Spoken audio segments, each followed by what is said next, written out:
नमस्कार। रत्नों के संदर्भ में मेरा एक वीडियो पहले से भी है, उसे अवश्य देखें। यह दूसरा वीडियो है जिससे हम रत्नों के बारे में खुद कैसे पहचान कर सकते हैं एवं इसे किस प्रकार अपने अनुकूल मान सकते हैं, इसी पर आज का यह वीडियो है। मैं हूँ ज्योतिषाचार्य हरीशचंद्र गिरी और आपके अपने चैनल सुहानी ज्योतिष से आप सबों का हार्दिक अभिनंदन करता हूँ, स्वागत करता हूँ। आप अगर हमारे नए दर्शक हैं तो वीडियो को अवश्य सब्सक्राइब कर दें, बेल आइकन को प्रेस कर दें ताकि हर वीडियो का नोटिफिकेशन आप तक पहुंच सके एवं लाइक एंड शेयर भी कर दें ताकि YouTube अधिक से अधिक लोगों तक इस वीडियो को प्रमोट कर सके। धन्यवाद। आइए हमें अपने लिए या अपने परिवार मित्र किसी के लिए भी खुद से रत्नों का निर्धारण करना है कि मेरे लिए कौन सा रत्न जेमस्टोन्स अनुकूल होगा, जो हमें फायदा दे, धन वृद्धि में मदद करे, सुख समृद्धि उन्नतिदायक हो, जिसे पहनकर मैं तुरंत ही लाभ प्राप्त कर सकूं। तो आज मैं आपको सही एवं हर दृष्टि हर कसौटी पर जांचकर परखकर रत्नों के निर्धारण का मार्ग बता रहा हूं। सर्वप्रथम आप अपनी लग्न कुंडली अपने सामने रख ले। मित्रों, रत्नों का निर्धारण हमेशा ही लग्न कुंडली से करें, चंद्र कुंडली से न करें। मान लिया आपका कुंडली इस प्रकार का है। अब यहाँ पर कोई भी राशि लिखी हो सकती है। मान लीजिए मैंने मेष लग्न यानी 1 नंबर यहाँ स्थापित किया, तो यह मेष लग्न की कुंडली होगा। भाव तो ये पहला होगा, लेकिन लग्न भी यह मेष है। मान लीजिए आपकी कुंडली में अगर 4 नंबर यहाँ लिखा है तो पहला भाव है जिसमें आपका लग्न कर्क होगा। इसी प्रकार इस कुंडली को हम पूरा कर लेते हैं। 1 2 3 4 5 6 7 8 9 10 11 एवं 12। अब सर्वप्रथम आप अपनी कुंडली में यह देखें कि हमें कौन सा रत्न धारण करना है। इसके लिए मैं 3 यहाँ पर प्रमुख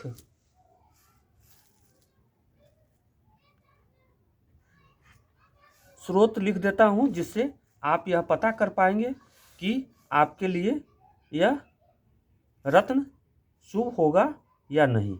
पहला, आपकी कुंडली का मार्केश न हो। मार्केश हम दूसरे भाव एवं सप्तम भाव को मानते हैं। तो कुंडली का मार्केश न हो यानी दूसरा एवं 7वां भाव का स्वामी न हो। दूसरा नंबर, इसे हमने समझ लिया कि दूसरे और सप्तम भाव का स्वामी न हो। भाव यहाँ राशि कोई भी हो उससे मतलब नहीं है। दूसरे भाव में जो अंक होगा और सप्तम भाव में जो अंक होगा उसके स्वामी का रत्न हमें धारण नहीं करना है। दूसरा, थर्ड लॉर्ड, थर्ड यानी ये। तीसरा, छठा, sixth, 8वां, 8th and 12th Lord न हो। और तीसरा, लग्न, जो भी लग्न होगा उससे शत्रुता न रखता हो। लग्न का एनिमिटी ग्रह न हो। ये 3 बातें हमें हमेशा ध्यान में रखनी है अपने लिए जब हम रत्न का निर्धारण करते हैं तब। अब हम सर्वप्रथम जान लेते हैं कि माणिक्य अगर हमें पहनना है तो सूर्य के लिए हम पहनते हैं और सूर्य की राशि होती है 5 नंबर सिंह राशि। मोती अगर पहननी है तो चंद्रमा उनके स्वामी हैं और 4 नंबर राशि उनका होता है कर्क। मूंगा अगर पहनना है मंगल के लिए तो इनकी राशि होती है 1 नंबर मेष और 8 नंबर वृश्चिक।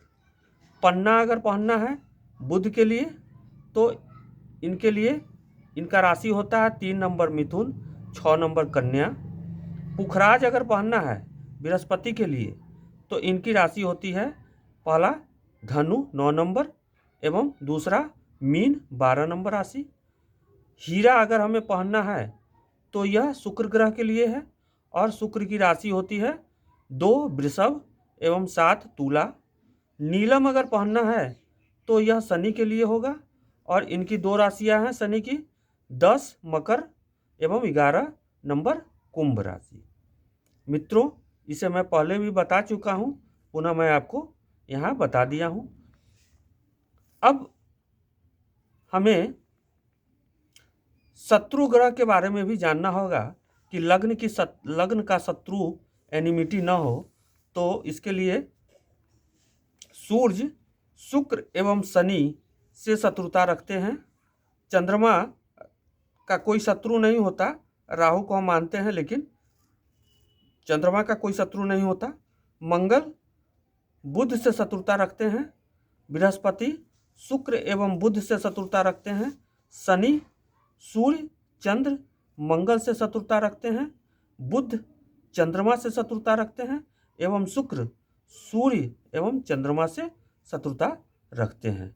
इसे हम सीरियल वाइज याद कर लेना है, दिमाग में रखना है। जब भी हम रत्नों का निर्धारण कर रहे हैं तो इन ग्रहों के, इन लग्नों के स्वामियों के शत्रु ग्रहों का हमें रत्न धारण नहीं करना है। अब मान लीजिए कि मेष लग्न के लिए अगर हम रत्न निर्धारण करते हैं तो क्या हम मंगल के लिए मूंगा पहन सकते हैं? तो हम देख रहे हैं कि मंगल 1 नंबर एवं 8 नंबर के स्वामी हैं, तो 1 नंबर के लिए हम पहन सकते हैं। कुंडली में मार्केश नहीं है, मंगल 2 और 7 के स्वामी नहीं है। 3, 6, 8 एवं 12 के स्वामी में से 8 के स्वामी हैं। तो हमें मंगल के लिए जब मूंगा पहनेंगे तो हमें यह देखना है कि मार्केश इसमें 2 और 7 यानी शुक्र मार्केश होते हैं। तो शुक्र की महादशा में मंगल का रत्न हम धारण नहीं करेंगे, यानी महादशा जिस समय शुक्र की होगी उस समय अष्टम भाव के स्वामी मंगल का हम रत्न धारण मूंगा नहीं करेंगे। बाकी समय में कर सकते हैं क्योंकि 1 नंबर राशि लग्न का है और यह हमें शुभ फल प्रदान करने वाला ग्रह बनता है, इसलिए हम मंगल का रत्न पहन सकते हैं। सिर्फ मार्केश की महादशा में हमें इन रत्नों को धारण नहीं करना है। अब हमें देखना है कि चंद्रमा का रत्न मोती धारण कर सकते हैं मेष लग्न के लिए। तो चंद्रमा को देखते हैं 4 नंबर का स्वामी है, तो 3rd 6th 8th लॉर्ड भी नहीं है, कुंडली का मार्गेश भी नहीं है, ठीक है। और लग्न का एनिमिटी ग्रह, तो चंद्रमा मंगल से मित्रता रखते हैं। मंगल का शत्रु सिर्फ बुध है, इसलिए हम चंद्रमा का रत्न मोती धारण कर सकते हैं। सूर्य माणिक इनका भी रत्न हम धारण कर सकते हैं क्योंकि रत्न सूर्य मार्केश भी नहीं है, 3, 6, 8, 12 के स्वामी नहीं है, 5 के स्वामी हैं।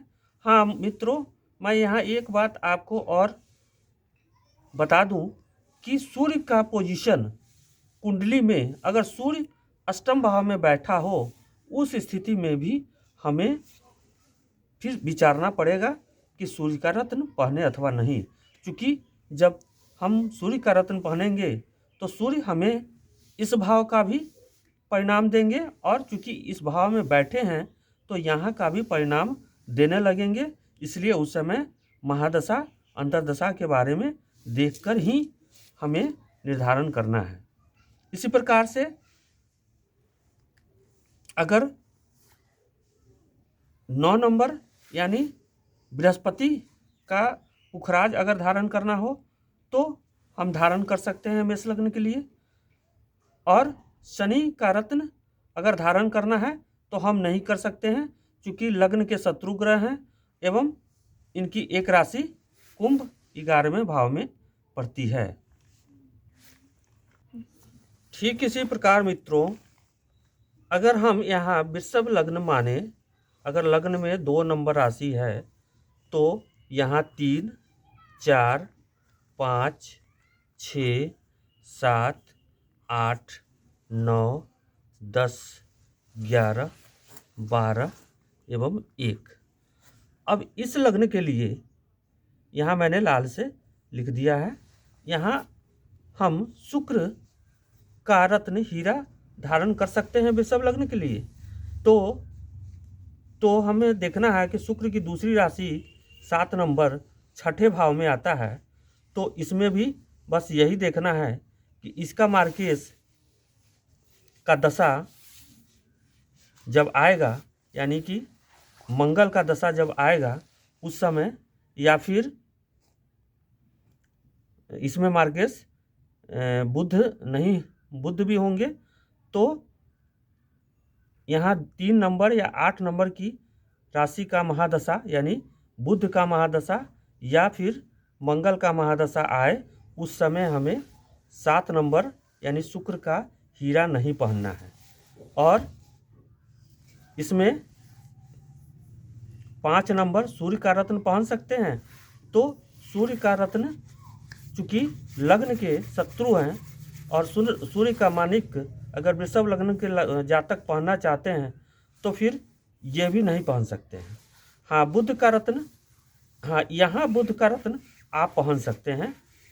बस इतना देखना है कि जिस समय मंगल का महादशा हो, सिर्फ उस समय बुध का रत्न नहीं पहनना है, नहीं तो बुध का रत्न आप पहन सकते हैं। इसी प्रकार से 10 नंबर शनि का रत्न नीलम वृषभ लग्न वाले पहन सकते हैं। इनके लिए कोई दिक्कत नहीं है, क्योंकि कुंडली में मार्केश भी नहीं है। 3, 6, 8 एवं 12 में भी वृषभ लग्न में नहीं है। इनका भाव बनता है 10 एवं 11, जो कि केंद्र एवं त्रिकोण का स्वामी है और वृषभ लग्न के लिए सबसे योग कारक ग्रह होते हैं। इसलिए आप दौड़ कर नीलम इसमें पहुंच सकते हैं, बहुत ज़्यादा आपको फायदा मिलेगा। इसी प्रकार एक और कुंडली हम बना लेते हैं, छोटा सा।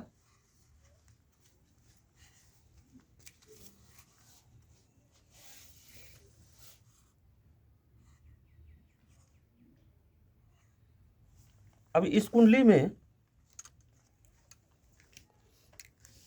हम 6 नंबर कन्या लग्न के लिए 6, 7, 8, 9, 10, 11, 12, 1, 2, 3, 4, 5। अब कन्या लग्न के जातक अगर पन्ना पहनना चाहे तो 6 एवं 3 तो आराम से पहन सकते हैं, कोई दिक्कत नहीं है। ना ही मार्केश होगा और ना ही 3, 6, 8, 12 के स्वामी होंगे। इसलिए कन्या लग्न के लिए ये लग्न के अधिपति होते हैं। तो कन्या लग्न के लिए बुध का पन्ना आप धारण कर सकते हैं। इसी प्रकार शुक्र का रत्न हीरा 7 एवं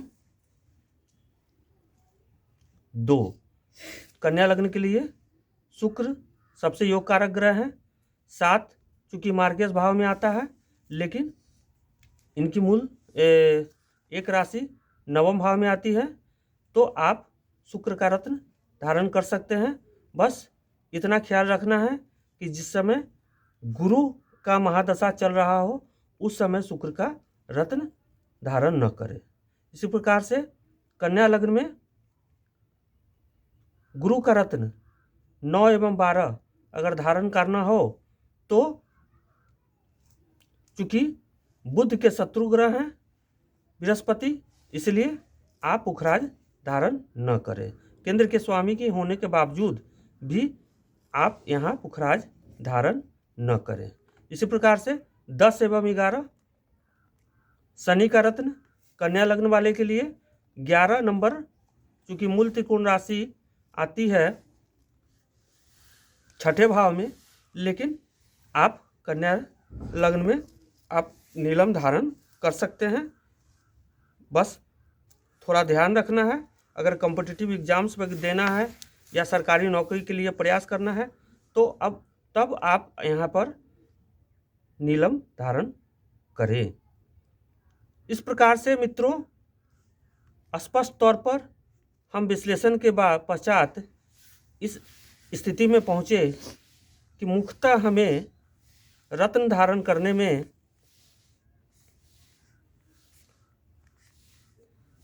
लग्न, पंचम एवं नवम इनके स्वामियों का रत्न धारण सबसे बेहतर होता है और इनका रत्न आप आँख मूंद कर धारण कर सकते हैं। लग्न कोई भी हो, आप तीनों त्रिकोण यानी पहला, पांचवा एवं नवम भाव के ग्रहों जो भी आपके इन भावों में जो राशियां पड़ती है उनके स्वामियों का आप रत्न धारण कर सकते हैं। तो मित्रों स्पष्ट तौर पर हम समझ चुके हैं कि हमें कौन सा रत्न धारण करना है। अब हम रत्नों के निर्धारण में राहु केतु का रत्न गोमेद एवं लहसुनिया के बारे में जिक्र हमने नहीं किया है, क्योंकि इनकी कोई राशि नहीं होती है एवं इनके सिटिंग पोजीशन एवं प्लानेटरी कंजंक्शन एवं इन पर पड़ रही दृष्टियों को बारीक विश्लेषण करने के बाद ही इसे पहनना चाहिए। इसलिए आपको अगर राहु का रत्न एवं केतु का रत्न पहनना हो तो अवश्य ही किसी अच्छे एस्ट्रोलॉजर से जांच करा ले कुंडली के और उसके बाद ही पहने। मित्रों अगर आप राजनीति में हैं, राजनीति के क्षेत्र में काम करते हैं तो राहु का गोमेद आप धारण कर सकते हैं, आपके लिए फायदेमंद होगा। बस आपको इतना भर करना है कि कुंडली में राहु के पोजीशन को चेक करना है, उन पर पड़ रहे अन्य ग्रहों की दृष्टियों को चेक करना है कि क्या उस कुंडली के योग कारक ग्रहों की दृष्टि उन पर है, कौन से पोजीशन में बैठे हैं। इन सारी बातों को निर्णय करने के बाद ही राहु एवं केतु का रत्न धारण करें। मित्रों जब भी आप रत्न को अपने लिए खरीदें तो पूरा पैसा देकर ही उस रत्न का निर्धारण करें। ऐसा नहीं कि आप उधार में लाकर पहन लिए या कहीं रोड पे, रास्ते पे या किसी के द्वारा दिया हुआ रत्न को लाकर धारण कर लिए, तब भी वह रत्न आपको फायदा नहीं पहुंचाएगा। जब भी रत्न अपने लिए निर्धारण करें तो उसे सर्वप्रथम अंगूठी में जब भी आपको किसी धातु में बनवाना हो, इसके बारे में मैं एक अलग से वीडियो बनाऊंगा कि कौन सा रत्न किस धातु में और एवं किस उंगली में धारण किया जाता है। पर जब भी आप उसे अपने लिए लाएं और धातु में जराने से पूर्व आप उसे किसी धागे या किसी चीज़ से बांध के 1-2 दिन अपने हाथ में बांधकर उसे रखें और उसका रिएक्शन देखें कि आप पर क्या कोई बुरा प्रभाव या किसी प्रकार का एलर्जिक प्रतिक्रिया तो आप पर नहीं हो रहा है। इस हिसाब से आप पहले चेक कर लें। अगर सब कुछ ठीक रहे तभी आप उसे किसी धातु में जरवाएं एवं उसके बाद उसकी पूर्ण विधि के अनुसार उसे चार्ज करें।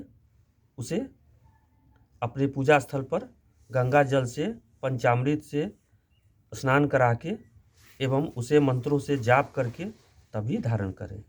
तो मित्रों, ये था आज का हमारा रत्नों पर यह वीडियो। तो कैसा लगा वीडियो आप अवश्य हमें बताने का प्रयास करेंगे एवं किसी प्रकार का ज्योतिषीय सलाह की आवश्यकता हो तो हमारे व्हाट्सएप नंबर पर अवश्य संपर्क करेंगे। मिलते हैं अन्य वीडियो में किसी अन्य टॉपिक पर। तब तक के लिए नमस्कार।